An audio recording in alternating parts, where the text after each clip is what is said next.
Welcome, everyone, to another episode of Story of the Shot. Today, I'm incredibly excited to have Liron Gertsman here to share, like one of the most epic photos of the year, probably right here. This is incredible, dude. Thank you so much for joining me. How's it going? Oh, it's going really good. Thanks so much for having me on, Ray. Like I was telling you, big fan of everything that you do, so it's exciting to be here. Oh, thank you so much. Well, I'm an absolute fan of all of your stuff, but this one especially. And thank you so much for taking just a few moments in what has got to be like a whirlwind of craziness right now after a shot like this landing in social media. Yeah, it kind of blew up. So it's been super exciting. Really fun, to be honest, reading all the messages. I still have like hundreds to go through, I think. Yeah. But yeah, no doubt. it's been really exciting. Yeah, it's been cool to see the response. Yeah. So let's hear it, man. Let's hear the story of the shot, because this obviously is not your, hey, I'm just going to walk out in the forest with my camera and take a shot, right? A little bit more than that goes into it. Definitely, yeah. Yeah, so obviously a total solar eclipse is an incredibly rare event. And I'd been dreaming of getting a photo of a bird in front of a total solar eclipse for quite some time. I probably started taking that dream seriously maybe sometime in 2022, maybe like a year and a half or so is when I really started thinking about it and how I might actually pull it off. So the logical thing to do is to kind of look at the maps of the upcoming solar eclipses, and there's different types of solar eclipses. There's like partial and annular eclipses, but it had to be one of the total eclipses where the moon completely covers the sun. It had to be, right? It had to be. Well, it just wouldn't have been the same. It wouldn't have been the same photo. Yeah. Are the total? So listen, I don't know a lot about these actually. I haven't really looked up much of that. Are these the most rare? The total? Yeah. So a total solar eclipse happens kind of maybe like once anywhere in the world, every like 1, 2, 3 years, sort of thing. Okay. So there's one chance. If you're willing to travel anywhere in the world, you have like one chance every couple of years, sort of thing, to get to photograph a total solar eclipse. Wow, nice. All right, so next up, you have the idea, and now you start to look. How does that even start? Yeah, so I basically there's lots of great online resources. Yeah, so there's maps online that show you the paths of the eclipses. And this is the path of that April 8th, 2024 eclipse, kind of crossing North America, starting in Mexico and going across to Newfoundland. And of the upcoming eclipses, this was maybe like the second, it wasn't the next solar eclipse, but it was like the second solar eclipse from when I started planning this. Okay. And it actually was a pretty obvious choice for me for which eclipse I was going to attempt this on for several reasons. If I'm going to photograph a bird in front of a total solar eclipse, it needs to be somewhere with a lot of birds. Yeah. Generally, like I'm a birder. I have a biology background. Like I think most birders will know that like often where you have a lot of birds in flocks returning to the same areas, flying around in a way that you could actually, they're flying and it's not like a hummingbird flying. It's like a big bird flying. It's probably going to be somewhere coastal. Yeah. So I was looking for like a coastal location. So this eclipse has a couple coastal options, right? It has like the Mexico coast and potentially islands out in the Pacific, which was also something I was thinking about. Okay. And it also has the Atlantic Canada, like Newfoundland, New Brunswick sort of coastal area. But when you're traveling for something like this and planning so much, you have to give yourself the best chance as possible in terms of clouds and weather. And I think this one here. So this is like historical cloud cover along the path of the eclipse, blue being the least cloud cover and red being the most. So once looking at this, it was pretty obvious to me that if I was going to attempt a photo of this eclipse with birds, if I was going to give myself the best chance, it had to be Mexico. It was pretty much a no-brainer. Dude, how fascinating is that it just keeps getting worse the further along this path you go? Like you head into the northeast of this. And, I've been up in these areas. It's cloudy a lot. Yeah. Yeah. I spent 10 days in Newfoundland last summer, and I don't think I saw the sun more than a few minutes. Yeah. But so Mexico became the obvious choice just because of the cloud cover. So that was great. And it's also pretty convenient for me. I live in Vancouver, Canada, so it's like 4.5 hour flight or so down to Mexico from there. Nice. But, with a total solar eclipse, there's so many people traveling to one place to see it, especially since the Mexico was going to be the best spot to see it theoretically because of the weather. So I ended up booking flights like the second they were available, like 11 months in advance. Yeah. And like accommodation, I booked like a year in advance in anticipation. And it was a good move because there was this mad rush and everything got booked up really fast. Did it really? Yeah. Yeah. I mean, gosh, just the photography part of this is hard enough to plan, but then you have to deal with all that logistical stuff. So I mean, again, super important. Just kudos to you on this, man. Like I would start thinking about it and be like, nah, not worth it. Yeah. And then so once I kind of decided, once I decided on the location being coastal Mexico, I had to obviously look at within coastal Mexico, where was I going to go photograph the eclipse? And this is where just a lot of consulting online resources was important. So looking at like eBird, blog posts, Google Street View, Google Earth, just reading various travel websites. I even messaged a couple local birders and asked them for advice on like places they see lots of seabirds and that sort of thing. So did you initially, Liron, did you initially think I'm going seabirds here, or just anything coastal? Like you knew seabirds was going to be it for you? I thought seabirds from the start, mostly just because from my experience, like seabirds are the most predictable, right? In terms of just like they have their favorite spots. Yeah. You know what I mean? And there's lots of them. Yeah. And the numbers. Yeah. And you they kind of know where they're going to be. Exactly, right? They're flying, they circle, and they're like reasonable to photograph in flight. It's not like you're trying to get a warbler in flight. It's like a seabird. And on top of that, in my experience, limited as it is with seabirds, as much as I love, I think they're my favorite group of birds. They don't care about people for the most part. Like there's a very little fear there, so you don't have to worry about, are they going to get spooked or any of this kind of stuff. It's just like they do their thing. It's like you're not even there, which is a wonderful thing, right? Totally. It makes it a lot easier photographically. First, in terms of just like they're cooperative for photos, but two, also you don't have to worry as much about like influencing their behavior and scaring them off and that sort of thing. Yeah. So from all my research, there was these small group of islands right off of Mazatlan, the Piedras Blancas, also called like the White Rocks or the Booby Rocks in English, that even like a year out, I was like thinking this is probably the best place to photograph. Yeah. But I also was doing additional research on, what are other coastal towns, like backup sites to check out. So I flew in about a week before the eclipse with like a bunch of areas I was going to go check out. And just because I hadn't made the final call on where to go photograph the eclipse actually didn't happen until the morning of the eclipse. No kidding. Oh, that's wild. Dude, what an intense ordeal, man. Like you had to be on edge for a while there.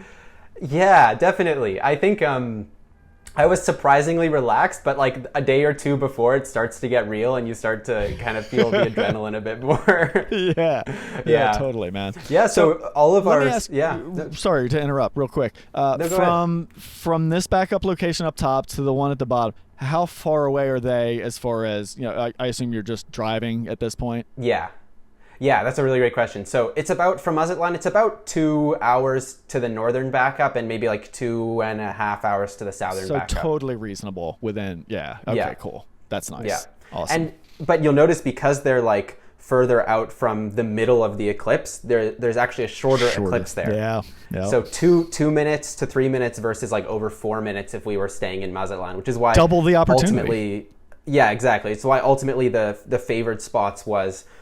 close to Mazatlan, and how that choice ended up how it became the favorite spot is because we were observing the islands every evening to see what the birds would do when it was nighttime, because during an eclipse, right, the birds might, like, you don't really know what the birds are going to do, but it's reasonable to believe that you planned it all and you're there and they just clear out. You're like, what the right? That was a possibility. It could have happened. Yeah. But we specifically chose this spot because from our observation, I realized that this was a place where birds were coming to roost. Yeah. So there would be more birds in the evenings. They were coming there to roost, and also there were also just lots of birds there in the daytime as well. So it kind of seemed reasonable that regardless of what the birds did, there probably would be birds. Did you care at all about what species of seabird? Because I got to say, you have one of the most iconic, I think, interesting shaped in-flight birds that you can get with a frigatebird. Like, I mean, like, give me a pterodactyl. Come on, right? Like, does it get any Yeah, better I than know, that? right? And so, Yeah. did you care or what species you got? Was that a target species, or was it just give me anything in flight? Yeah. So I would have taken anything. Sure. But like Magnificent Frigatebird was definitely my number one choice. Yeah. I thought, like, kind of before I was on site, before I like arrived in Mexico a week before, I was thinking it was most likely going to be either a Magnificent Frigatebird or a blue-footed booby. Okay. Because those are like two of the main species that frequent those like offshore islands. Gotcha. I actually probably, well, I think I was pretty 50-50 on which one, maybe even leaning a little more in favor of the blue-footed boobies. But once I started scouting in person, and obviously once I was there, I was actually going out and doing practice runs in person, I realized that it was probably going to be the Magnificent Frigatebird. And of course, all of that preparation and planning came down to what the clouds were going to do on the day of the eclipse. Yeah. And it kept me on my toes.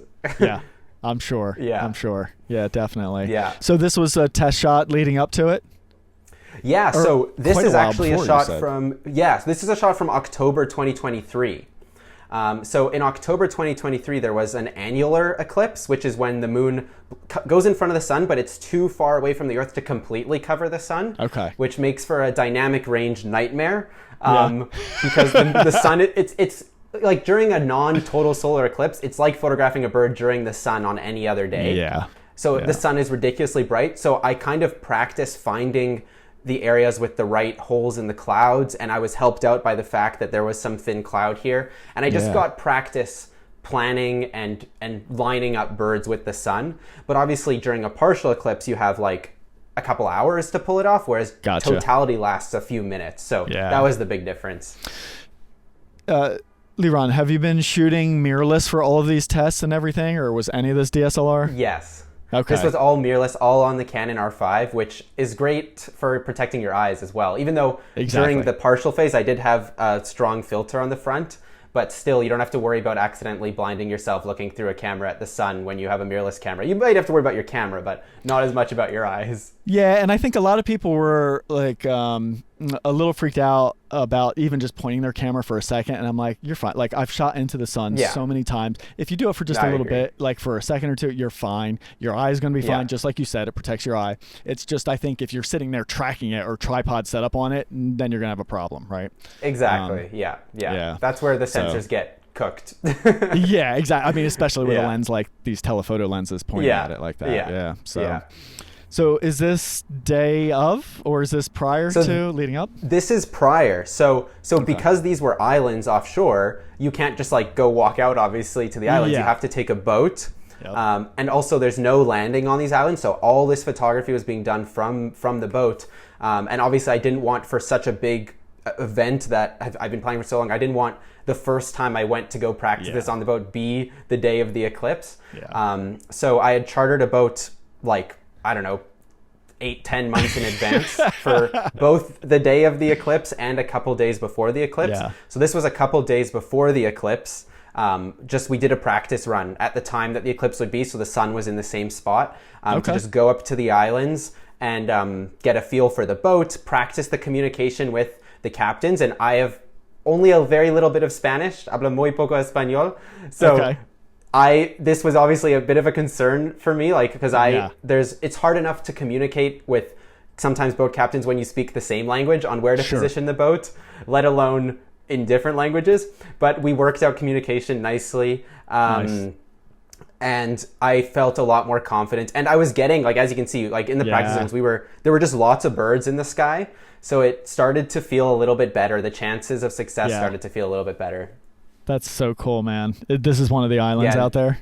Yeah, this is the island where we ended up photographing the eclipse. Yeah. So cool, man. Yeah, it's just, I mean, from that distance too, it just looks like a tiny rock. Like, how cool. Yeah.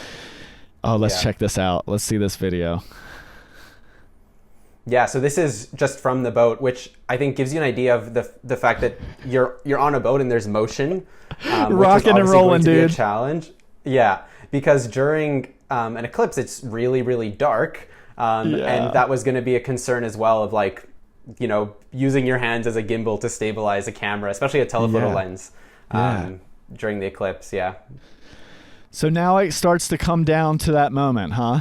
You're out there. So you've picked a location, right? You've settled in. So you've had some tests. We knew that the Piedras Blancas were option A, that they were the preferred location. But ultimately, the final decision, because we had these backup spots, was going to come down to the clouds. Gotcha. Because if it was cloudy the day of the eclipse, we had the option of either taking the boat to some of the other islands if there were like local gaps in the clouds, or driving a couple hours, 2-3 hours north or south to try to escape the clouds. Okay. And this was actually a pretty hard choice because there were clouds sitting, there were clouds sitting kind of right over Mazatlan. As you can see there, this is live, like this is like satellite view of the clouds on the day of the eclipse. And you can see those backup locations are kind of in more gaps of the clouds. Yeah. Yeah, and I kind of knew this because we'd been watching all of the cloud models and stuff. Sure. But I also just felt like if I was actually going to get a bird in front of the eclipse, like the chances of it happening in Mazatlan were way higher than these backup locations. And that morning there was cloud, but it was like high, thin cloud, and you could still see the sun. And I was like, this is not bad enough cloud for me to go to a backup option. If anything, that I could think could potentially make it a little bit more dynamic, if there's like a little something there. Yeah. So at that point, you just go with your gut and you're like, this is going to be it, right? Yeah. Yeah, exactly.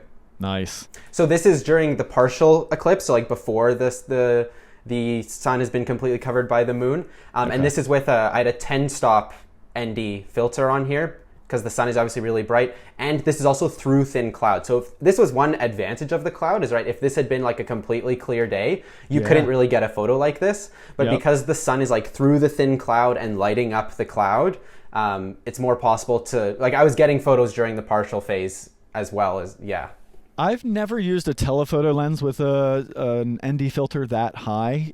Does it even autofocus? Yeah, it does. No kidding. It does for sure. It will definitely have a slightly harder time, but the I feel like the R5 that I use is has such good autofocus that it manages to pull through, and the sun is so bright. This was maybe you can see what aperture this shot was at, but it was probably at something f32, right? Yeah. So I'm trying to focus on the frigate birds, but some of the shots I may have been grabbing the sun itself, and if the frigate birds were high enough, because I'm shooting at f32, that was kind of fine. Yeah. Yep. Yeah, totally. Yeah. All right, let's check out this next video. This is kind of leading up right to the moment, I believe. This is during totality, yeah. Is it? So so obviously the big question was, what are the birds going to do during totality? That was the last remaining question to determine whether it'd be success. And before totality, there were maybe 40, 50 birds in the sky, which I was like, okay, this is okay. And then at the moments as it was getting dark, this video, it's brighter than it is in real life. It's like dusk dark during the eclipse. Hundreds of birds coming in from all directions. And they all just came and circled over the island. And when we'd seen them roosting in the evenings, they just went straight in and landed on the island. Here you can see the video. This is the eclipse ending.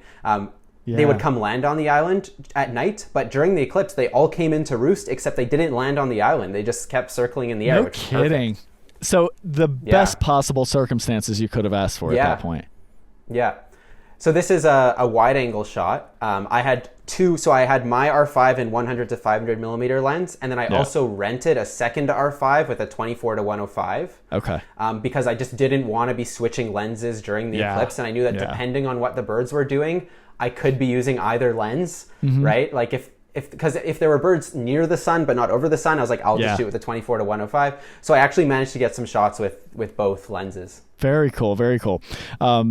Before you tell us about the moment when you captured that shot, I just want to watch this video because you can hear you guys talking about it in here, and you can hear the countdown. It's just a really exciting moment here in this video.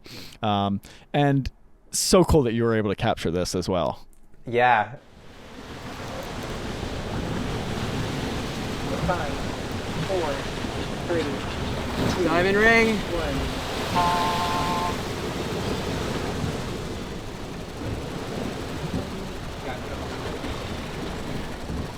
How fast that exposure changes. Yes. Yeah, so the ultimate photo that that kind of blew up is, I think one of the things that makes it special is not only is it a bird in front of the eclipse, it's what's called the diamond ring, which is like the 10-second period basically that you have immediately as the moon starts to reveal the edge of the sun. Gotcha. This like diamond ring effect lasts seconds. Wow. But the second that diamond ring reveals itself and you have that like bright spot, it gets way brighter instantly. So tell me about that. I'd actually been shooting. So I'd been shooting at ISO 10,000, f7.1, and 1/640th of a second. But the instant that diamond ring appeared, I immediately saw it was getting super bright. So in that video, if you look really closely, you can see me like roll my finger over the dial next to the shutter. Just a bunch. Yeah, it's like the fastest thing I can do to quickly change my setting because I have shutter speed programmed to that dial, and I just rolled it. I wasn't even paying that close attention to what I was setting it to, but I ended up at 1/4000th, which is definitely faster than I needed to be, but it was the setting I needed to get to not blow out the sun with only like a couple seconds to react. Yeah, definitely. I find myself often when I'm shooting into like a sunrise or a sunset, I want to be able to photograph birds just to the left and right of it, but then I want to photograph them with a proper exposure and exposed sun in that moment. And there's no way to check. It's just, it happens too fast, especially like it's usually shorebirds and they're running through it, right? Or walking through quickly. Yeah. And so my method over the years has just been a lot of trial and error, and I've settled on like aperture priority with auto ISO, and it automatically will just rack that shutter speed way up for me while dropping the ISO at the same time, like in that bright period there. And then a second later when they're out of it, my settings come back to normal and everything. And but it's so challenging to figure that out. That makes a lot of sense. Yeah. Like you said, it changes so fast, but good on you for recognizing. Do you think if you had a DSLR, you would have realized that in that moment? Like if you didn't see it just like overexposed, like I wonder if you'd have been dialed in enough on the meter, right? Yeah, a lot less likely I would have realized it. Also, I think with a DSLR, this would have been a sketchy thing to do because the second the edge of the sun is revealed, I would have been... I'd be blinded through my telephoto lens. Whereas with the mirrorless camera, I can still kind of point it at the sun for a few moments there because you're just looking at a screen. So I think the mirrorless camera was a critical piece of this puzzle for that reason, and also just like really good autofocus in low light conditions and good. The R5, in my opinion, has quite good low light performance. This was obviously shot at ISO 10,000, so needed some good low light performance. And Did you know like when this frame happened? Did you know it, or was it just so chaotic you didn't know until after? Was there a sense? I knew immediately. I knew even during the eclipse that I was getting frames. Yeah. I didn't know about this specific frame with the diamond ring until I was like looking at the photos after. Yeah. Because I mean, this happened in the diamond ring. It's like matter of seconds that you have the diamond ring. So I just didn't know if I got it or not. But I knew I was feeling good because the sky was full of birds. I was photographing. Like I knew I had to have gotten something. I didn't know that I got the diamond ring, but I knew I had something. I want to get back to talking a little bit more about that, but I just really quick want to show. So this is after the fact. Obviously happy. Yeah. Yes. Yeah. So I brought a friend. I flew out a friend from Vancouver to kind of help out on this shoot and to film some behind the scenes. So yeah, This is the whole crew. It was definitely a joyous day. Very, very happy. The atmosphere, obviously, not just on our boat, but like in the entire city in Mazatlan was an incredible atmosphere. People had traveled from all around Mexico and around the world to be there. So obviously it was a very exciting time. Oh, that's so cool, man. Congratulations on this image. And not only a bird in front of the eclipse, like you said, you got this diamond thing, but the wing position and everything, like it's so easy for these birds to just fold one wing, bang, turn a little bit, but the symmetry is there. The classic off symmetry of the frigatebird tail, like they're never the same on one side as the other. I don't know what they do to those feathers, right? They must just be constantly beat up or something.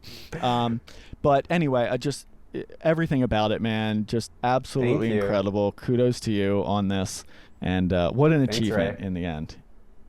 Thank you. Yeah, it's definitely it is a bit of a dream come true. I went into this trip fully prepared that I might just not get it, and I was just gonna have a good time. So yeah. Yeah. Because if not, you're only going to be disappointed. So I think, like you said, setting those expectations coming into it is great. And Super now, important. the moment we get to reveal to anybody that's questioning the reality of this, there's the straight out of camera shot we have on the right. Beautiful image. So, Liron, what were you thinking with the edit on this? Not too much, I guess, right? Didn't have to do much. Yeah.